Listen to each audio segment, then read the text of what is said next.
নমস্কার। আজ আমরা এমন একজনের জীবনযাত্রার কথা বলবো যা সত্যিই অবিশ্বাস্য। শ্রীকৃষ্ণের জীবন। কিভাবে একজন দুষ্টু মাখনচোর থেকে তিনি হয়ে উঠলেন গোটা বিশ্বের গুরু। চলুন এই অসাধারণ যাত্রার গভীরে গিয়ে দেখা যাক। হ্যাঁ, প্রশ্নটা তো ঠিক এটাই, তাই না?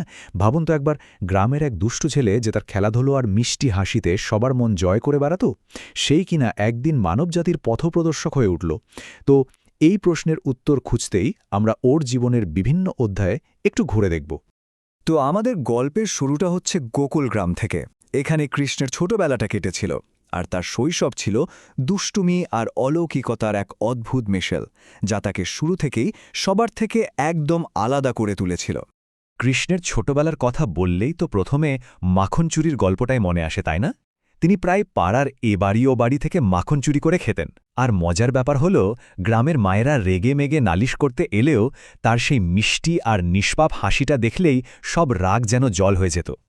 তো এরকমই একবার মাখন চুরি করতে গিয়ে মা যশোদার হাতে তিনি একদম ধরা পড়ে যান। মা তো রেগে গিয়ে তাকে দড়ি দিয়ে বাঁধার চেষ্টা করলেন, কিন্তু তখনই একটা অবাক করা কাণ্ড ঘটল।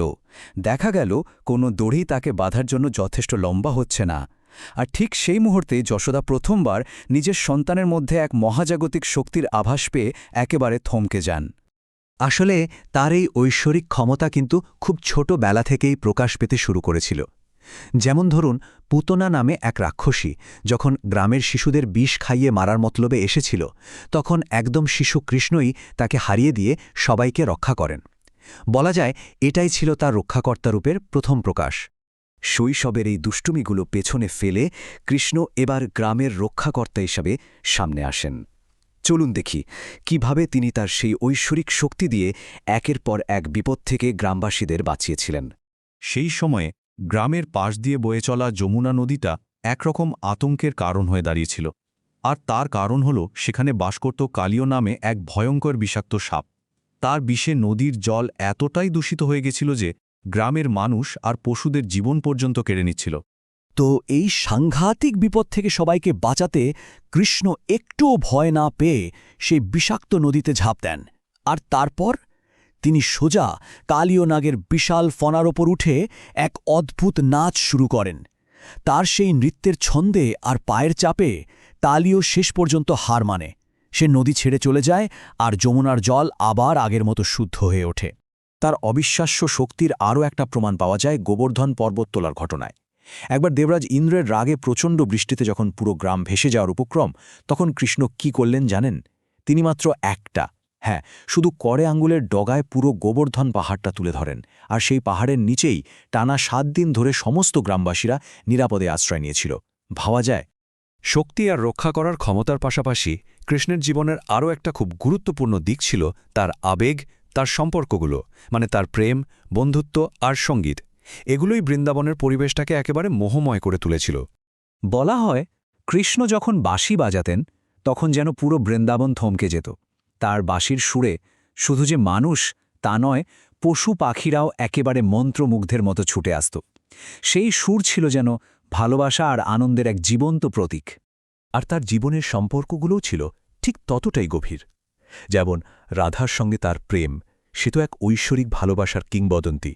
আবার অন্যদিকে তার গরিব বন্ধু সুদামার প্রতি যে বিশ্বস্ততা, সেটা ছিল নিঃস্বার্থ বন্ধুত্বের এক অসাধারণ উদাহরণ। আর বৃন্দাবনের গোপীরা, তারা তো তার প্রতি এক গভীর মুগ্ধতায় সবসময় আচ্ছন্ন থাকত। কিন্তু কৃষ্ণের জীবনটা শুধু বৃন্দাবনের প্রেম আর সঙ্গীতেই থেমে থাকেনি। সময় যখন এলো, সেই রাখাল ছেলেই হয়ে উঠলেন একজন ন্যায়পরায়ণ শাসক এবং ধর্মের রক্ষক। তিনি এক নতুন রাজ্যের পত্তন করেন। রাজা হিসেবে তার যাত্রার কয়েকটা খুব গুরুত্বপূর্ণ ঘটনা এখানে দেখা যাচ্ছে। যেমন, তিনি মথুরার অত্যাচারী রাজা কংসকে বধ করে সেখানে অন্যায়ের শাসন শেষ করেন।